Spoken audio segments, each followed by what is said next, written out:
Oi, meus queridos, tudo bem?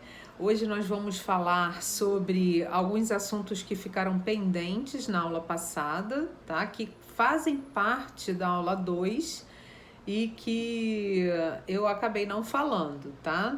Nós vamos falar de comoriência e de ausência. Então, só para a gente dar prosseguimento, né? Nós estávamos falando do início da personalidade civil, da pessoa natural, que ocorre com o nascimento com vida, de acordo com o artigo 2º do Código Civil, e o fim da personalidade jurídica ocorre com a morte, seja ela real, onde há cadáver, né, e a causa mortes, e assim é expedida uma certidão de óbito, e a morte presumida, de acordo com o artigo 7º do Código Civil, e a morte presumida ela vai ser declarada tanto 2 anos após o término da guerra ou quando a pessoa estiver numa situação de perigo, em perigo de vida.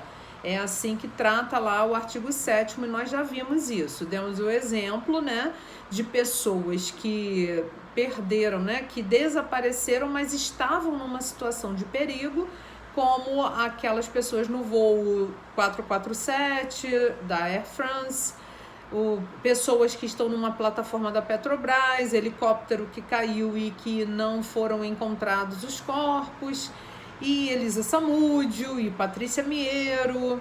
Então tem vários casos de morte presumida e que só vai acontecer a declaração da morte presumida quando a pessoa estiver em perigo de vida, tá? E aí não será expedida a certidão de óbito. O que será feito? Uma ação de justificação de óbito para que o juiz, de acordo com as provas que forem carreadas aos autos, ele possa decidir pela declaração da morte presumida. É assim que se procede, nós já vimos isso. E o que é comoriência? A comoriência é a morte simultânea de duas pessoas quando não se sabe prever quem antecedeu a morte de quem. Então, quem morreu primeiro? Não tem como saber, porque a comoriência é essa morte simultânea, e isso vai impactar o direito sucessório. Na verdade, a comoriência ela só vai ter importância também se houver parentes convivendo, estando juntos naquela morte simultânea. Por exemplo, dentro desse voo, né, da Air France, que estava indo para Paris, do Rio de Janeiro, se, vamos lá, nós todos estivéssemos neste voo, nós não temos parentesco, então entre nós não haveria comoriência. Mas se, por exemplo, tivesse um pai e um filho, tá? Ou a mãe e a filha nesse voo, e eles falecessem simultaneamente, porque não há como prever quem morreu primeiro, então é caso de comoriência. E em havendo comoriência, não vai haver direito sucessório. Na verdade, eu queria ter um quadro aqui para poder explicar melhor para vocês essa situação, né? Mas eu vou desenhar aqui, né, como se, por exemplo, a Marta, vou desenhar aqui. A Marta é a mãe e ela tem 2 filhas, Maria e Ana. A Ana é casada com o Cláudio. A Marta, ela tem 2 filhas, tá? Tá dando pra ver? Maria e Ana. A Ana é casada com o Cláudio. A Marta é viúva e ela tem um patrimônio de R$1 milhão. E ela está no voo com a Ana e o avião, ele cai, os corpos desaparecem ou não, elas morrem simultaneamente, não tem como precisar quem morreu primeiro, e aí, neste caso, porque não vai haver direito sucessório, porque se a Marta, que é a mãe, falece antes, como é que fica essa divisão de 1 milhão? 500 para a Ana, 500 para a Maria, certo? Mas como elas morreram simultaneamente, houve comoriência. Elas são comorientes, seja num acidente de automóvel, de avião, qualquer tipo de acidente onde haja a morte simultânea, tudo bem? Então, neste caso, a Ana, como morreu simultaneamente com a Marta mãe, essa herança de 1 milhão ficaria toda para a Maria. Então, Maria receberia a herança sozinha.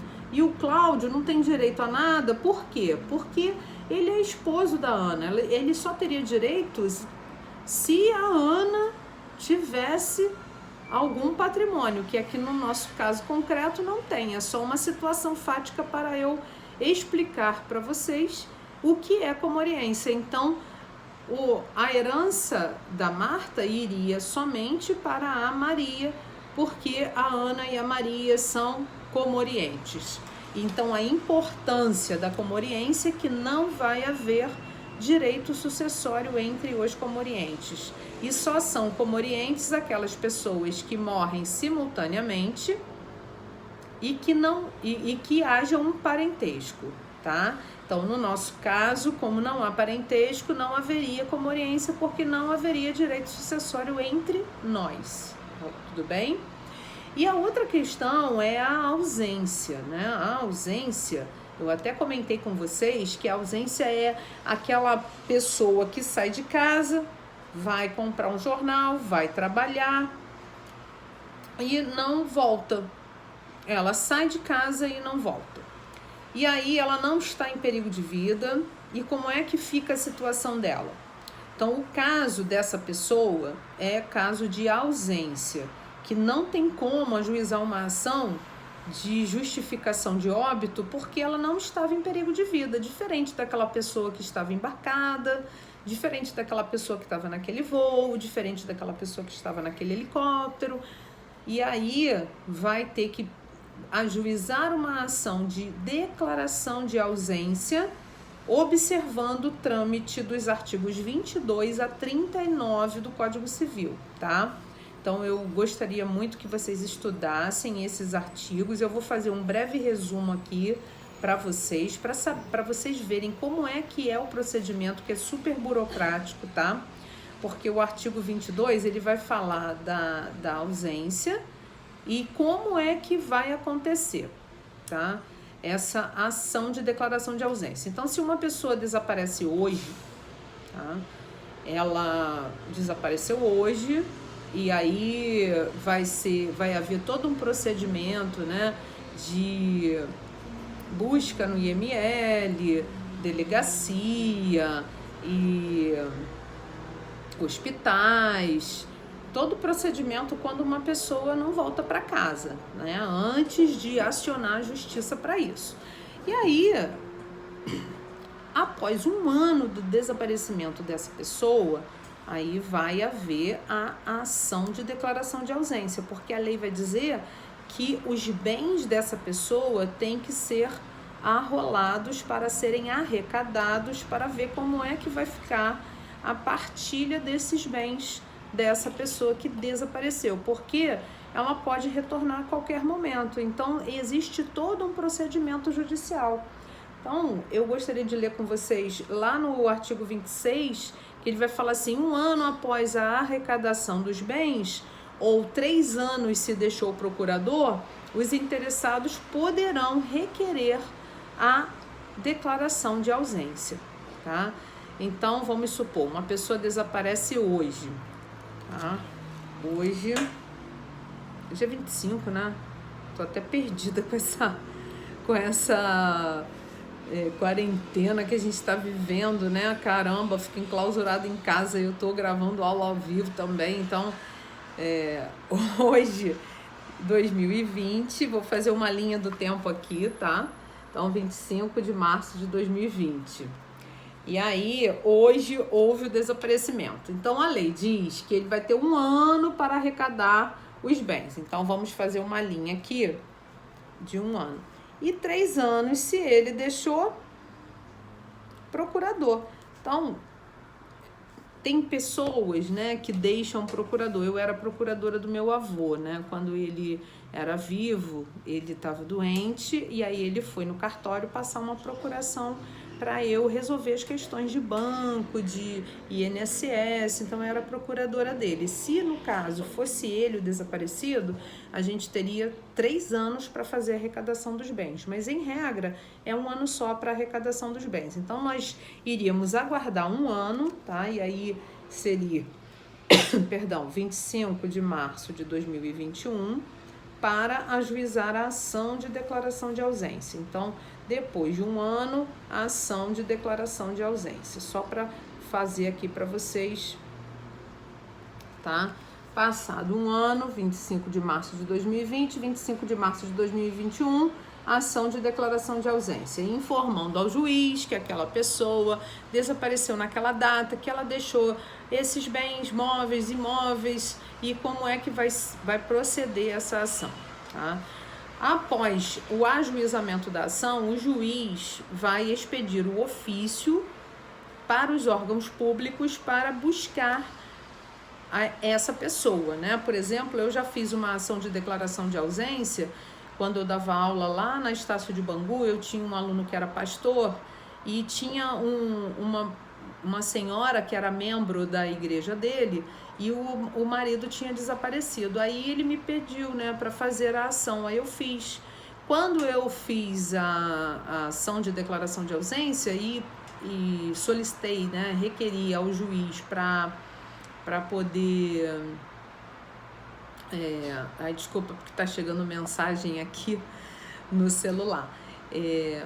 Para expedir o ofício para os órgãos públicos, o juiz expediu e o Ministério do Trabalho encontrou o marido dela. Ele estava lá em São Paulo com outra família, ou seja, ele não era desaparecido, o desaparecido apareceu. E aí a ação se encerra, porque o mérito da ação, né, quando a gente fala de mérito da ação, não sei se vocês já ouviram falar sobre isso, é o objeto da ação. Então, qual é o objeto da ação? É o desaparecimento. Então, como houve, né, a busca, que só o juiz tem autonomia, poder para isso, né, de oficiar os órgãos públicos para encontrar alguém que esteja desaparecido, ele apareceu e aí a ação perde o objeto e nós fizemos o divórcio deles, não necessariamente a ausência, porque ele se fez presente, estava em outro estado. Então existe um tempo para o juiz buscar essa pessoa, para encontrá-la, para ver se realmente ela está desaparecida, tá? Então os ofícios são para o Ministério do Trabalho, para o TRE, para a Receita Federal. Então tem órgãos públicos que serão responsáveis por responder a esses ofícios do juiz para saber se a pessoa está desaparecida mesmo ou não, tá? E aí, havendo a resposta desses ofícios, o juiz vai declarar, né, a resposta negativa, né, não foi encontrado. Essa pessoa não foi encontrada. Então, o que o juiz vai fazer? Vai declarar a abertura da sucessão provisória dessa pessoa. É como se ela tivesse falecido.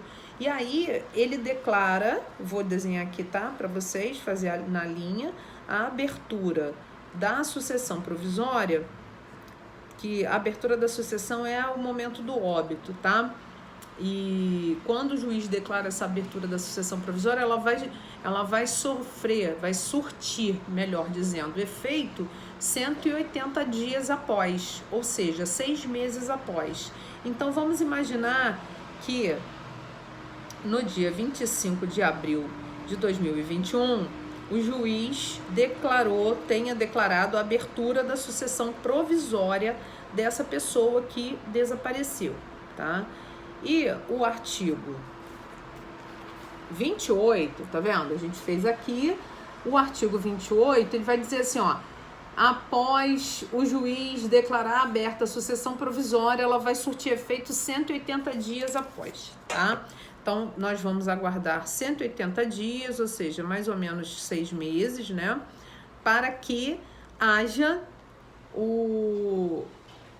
a imissão na posse, né, que não sei se vocês já ouviram falar de imissão na posse, a transferência da posse dos herdeiros. Então é como se ele tivesse falecido e os herdeiros então estariam legitimados a entrar na posse do bem para que eles já pudessem usufruir como se ele tivesse falecido, tá? Então, nesta parte aqui, nós vamos falar que tá lá no artigo 28, depois vocês podem conferir por gentileza, que aqui vai haver a transferência da posse, eu vou escrever aqui, tá? Então, seria 25 de março, mais 6 meses, 25 de outubro de 2021. Então, neste momento, vai acontecer a transmissão da posse. Que no direito das sucessões, né? Se Deus quiser, a gente vai estar junto lá até o civil 6, né? Porque são 6 semestres de direito civil. E aí eu vou explicar para vocês que quando uma pessoa morre, os bens dela são transferidos para os herdeiros, mas não a propriedade, apenas a posse. Por isso que a gente fala de imissão na posse, tá? Imitir, não é emitir, é imitir. O que é imissão na posse? Imissão na posse é entrar na posse, tá? Então, vou colocar aqui, imissão na posse. Muito bem. Então, estamos na linha do tempo, tá? Faleceu não, desapareceu, arrecadou os bens, moveu a ação de declaração de ausência, juiz expediu o ofício para os órgãos públicos, deu negativo, abriu a sucessão provisória, ela surte efeito 180 dias após e o juiz, assim, autoriza a transmissão da posse. Todos os herdeiros entram na posse dos bens a partir deste momento, tá? A partir do momento em